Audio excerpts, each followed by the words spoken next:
Imagine this. You walked into a hotel room on your wedding night and find your new wife in a bed with another man. That man is your father. What would you do? This actually happened.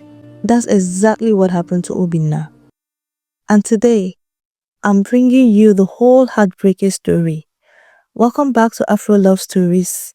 If you are new here, don't forget to subscribe and hit that notification bell so you won't miss our powerful stories. But before we start, smash that like button and tell me in the comment section, would you ever forgive your father for something like this? Let's jump right in. Obinna's hands were shaking a little as he fixed his best shirt. Today was a very big day. After 2 years of loving her, he was finally bringing his fiancée home, Amara, to meet his father, Papa Emeka. Papa, Obinna called out, happy and a little bit nervous. Amara is outside. We are here. From the living room, Papa Emeka, a big man of 55, came out. He was a successful businessman and a respected elder. Obinna's mother had died many years ago, and Papa Emeka had raised Obinna alone. Papa was wearing his best simple traditional shirts. He had been lonely since his wife passed, but he was always a strong man. Let me see this girl who has stolen my son's heart, Papa Emeka said with a warm smile. Obinna opened the door. Amara stepped inside, tall and beautiful in her bright skirt and blouse. She was 26 years old, light-skinned, with a very sweet smile. She held a bag of gifts, a good wine for Papa, and a new wallet, and a small envelope with money, as is our tradition. Good afternoon, sir, Amara said, bowing down politely. Then she looked up. Her eyes met with Papa Emeka's. Then, for a short moment, they traveled down. Papa Emeka was a powerful man, and his simple t-shirt could not hide his strong chest and big shoulders. It was only a second, but Obinna saw it. He saw the way Amara looked at his father. He quickly smiled widely to forget it. Papa, it is so nice to finally meet you. Obinna talks a lot about you, all the time.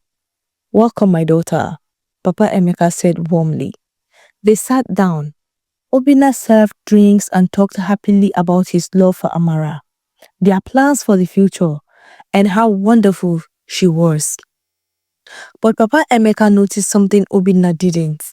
The way Amara looked at him, the way she looked at his chest when she thought no one was looking, the way she shifted a little when he stood up.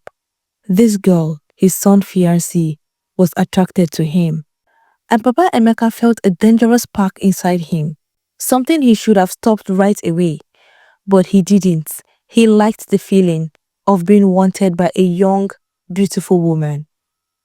After an hour, Amara and Obinna had to leave. Papa, thank you for your welcome. I promise to take good care of your son, Amara said. I am sure you will, Papa Emeka said, standing to walk her out. As Amara passed him in the narrow hall, their body touched a little, her arm against his side. The touch was less than a second, but it was enough. Amara breathed in sharply. Papa Emeka felt a strange heat. Sorry, Amara said, not looking at his face. It is fine, he whispered back, but they both knew it was not fine. After they left, Obinna came back inside for his phone. Papa, what do you think? Isn't she wonderful? Papa Emeka forced a smile. Yes, my son. She seemed like a good woman, but in his mind, warning bells were ringing loudly. This girl was trouble. He should tell Obinna. He should warn his son that this girl had wandering her eyes. But he didn't, because a selfish part of him, the lonely old man part, wanted to see if she would look at him that way again. 2 weeks later, Amara showed up at Papa Emeka's house alone in the afternoon. Papa was surprised when he opened the door. Amara, where is Obinna? He is at work, sir. I was just in the area and I thought I would stop by to bring you this small fruit basket. I hope it's okay. It wasn't okay. A girl does not just stop by her boyfriend's father's house when the boyfriend is not there. Come in. Amara sat down. Papa Emeka brought her a cold drink. He was wearing an old loose t-shirt, but she still noticed him. He noticed Amara's eyes on him again. Long, hungry looks. Sir, you are a very strong, handsome man, Amara said suddenly.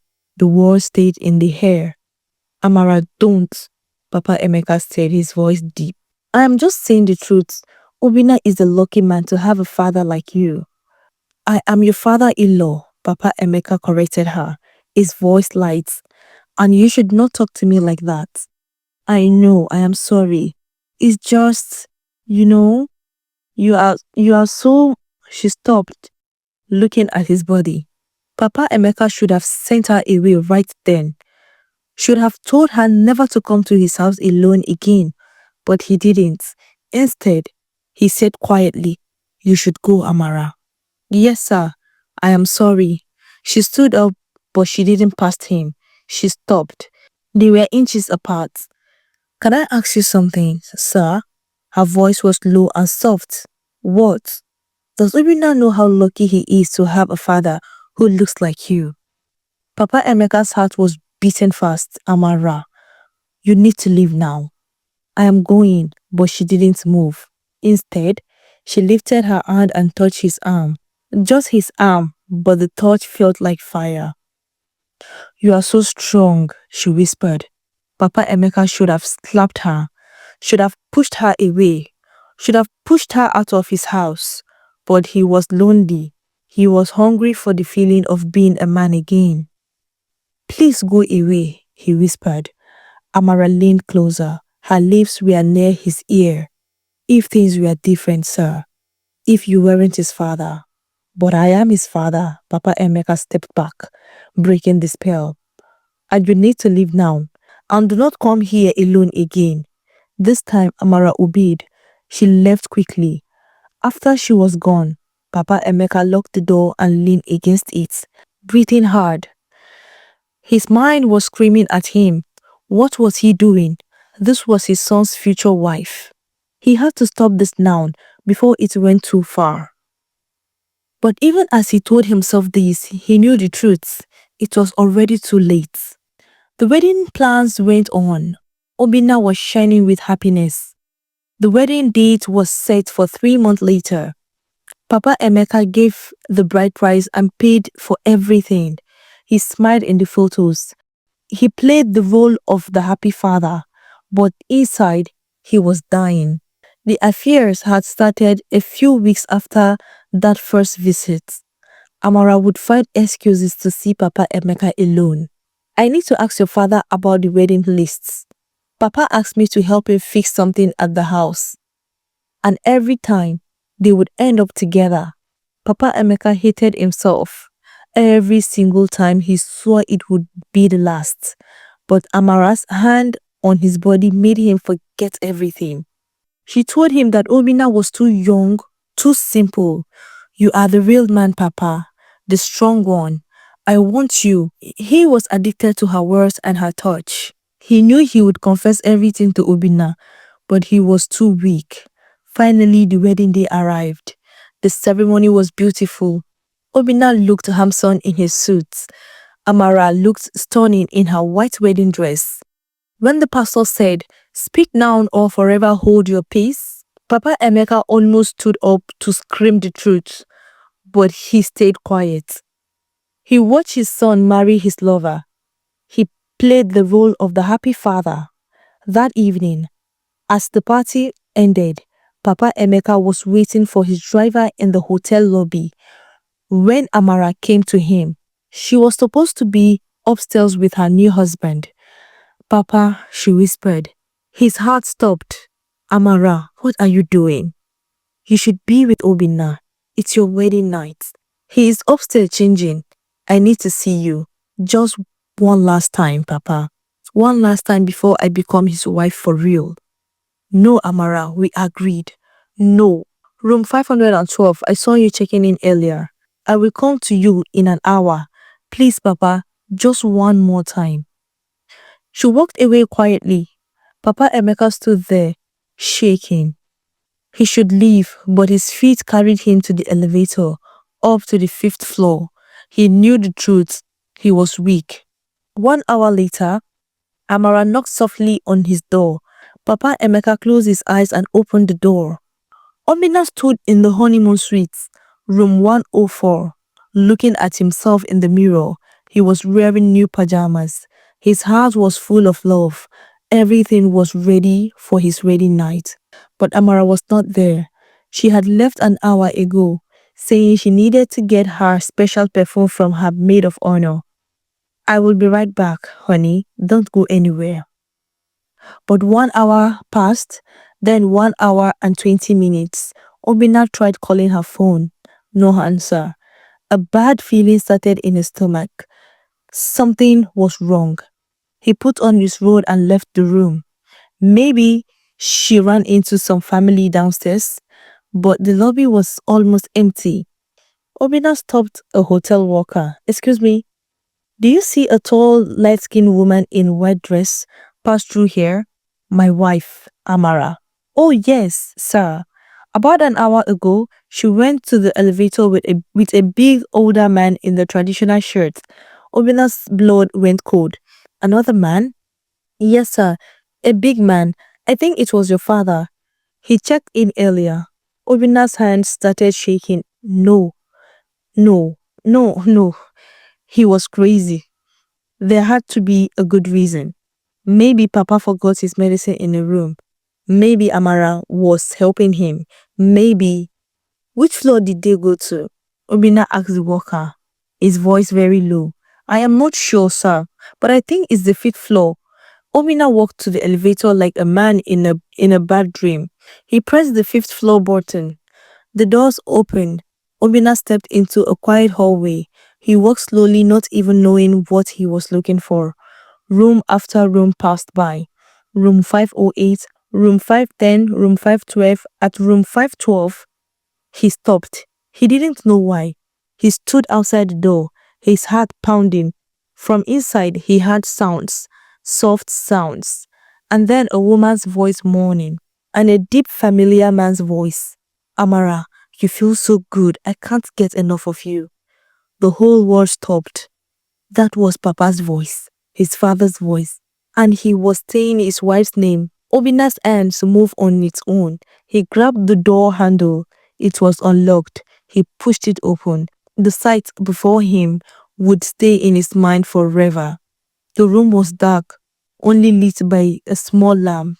On the bed, tangled in white sheets, were two naked bodies, his father, Papa Emeka, and his big body unmistakable, and Amara, his wife, the woman he married just hours ago, on top of his father. For a moment, no one moved. Time stopped. Then Obinna screamed, What is this? What is this? Amara and Papa Emeka jumped apart like they had been hit by lightning. Papa Emeka grabbed the bed sheets. Amara jumped off the bed, looking for her clothes. Obinna, son, I can explain.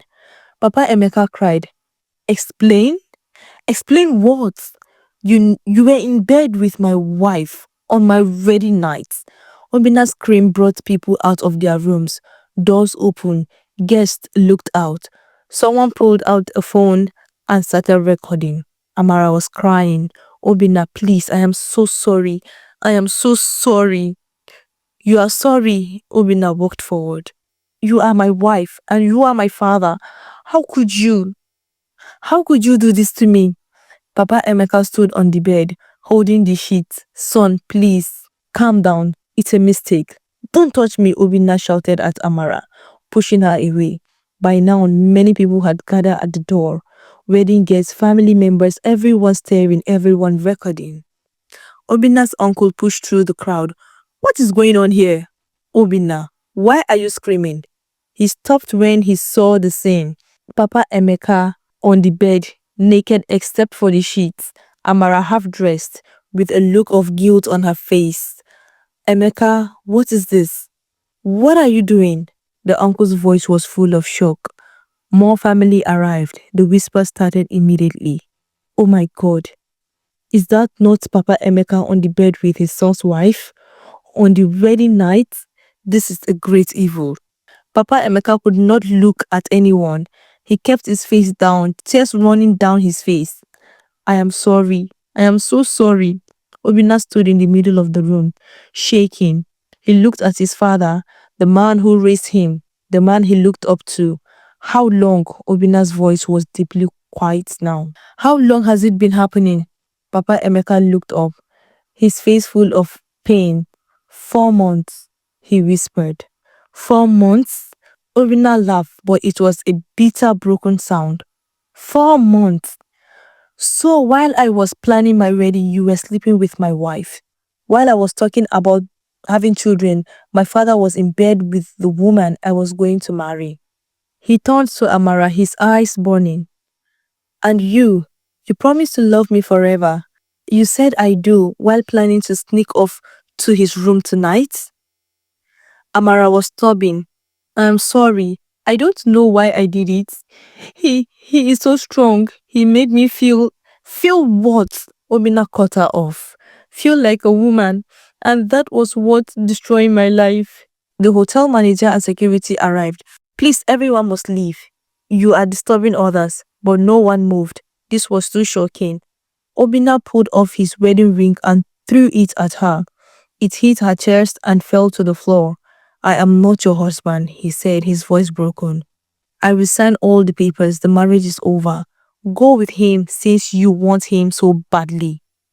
He looked at his father one last time. I will never forgive you for this, Papa. Never. You are not my father anymore. A father would protect his son. A father would die before hurting his child. But you are not a father. You are just a selfish old man. Obinna walked out of the room. He didn't look back. At the sound of his father's loud cry, he went back to the honeymoon suite, took his bag, and left the hotel. He walked outside into the cold night air. The whole world ended for him. His marriage was destroyed. His father had betrayed him in the worst way. The woman he loved had never truly loved him. He was alone, standing outside on his wedding night with nothing left.